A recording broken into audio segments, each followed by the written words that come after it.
Gadis itu terkejut saat tahu murid pindahan baru adalah cinta rahasianya yang tak ia temui selama 3 tahun. Namun, ia tak senang. Ia malah menutupi wajahnya dengan buku catatan.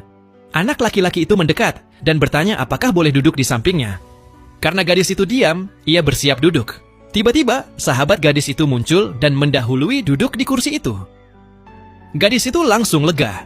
Akibatnya, anak laki-laki itu terpaksa duduk di kursi kosong di belakang. Setelah kelas, saat gadis itu membersihkan papan tulis, anak laki-laki itu bertanya mengapa ia menghindarinya. Gadis itu menyangkal, tapi seketika ia menarik sahabatnya dan berlari keluar kelas. Anak laki-laki itu tertawa melihat reaksinya, tapi tetap tak mengerti mengapa gadis itu menjaga jarak. Ternyata, 3 tahun lalu, gadis itu meminta sahabatnya memberikan surat pengakuan cinta kepadanya, tapi tak pernah mendapat balasan.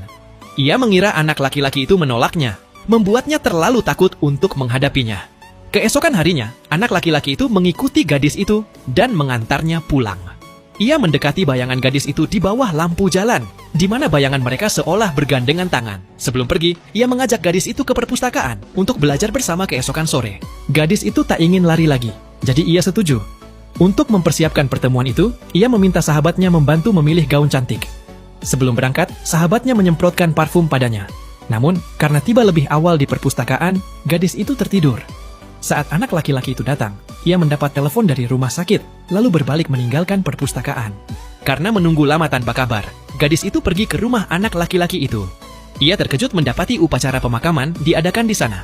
Ia bertanya pada sahabatnya, dan baru tahu orang tua anak laki-laki itu tewas dalam kecelakaan mobil. Sejak hari itu, anak laki-laki itu tak muncul di sekolah selama 2 minggu.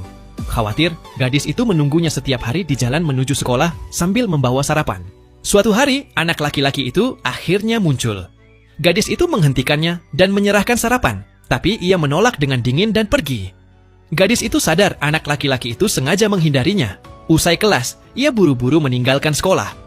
Gadis itu menemukan buku catatan yang tertinggal. Saat membukanya, ia terkejut melihat bahwa anak laki-laki itu telah kehilangan harapan untuk hidup.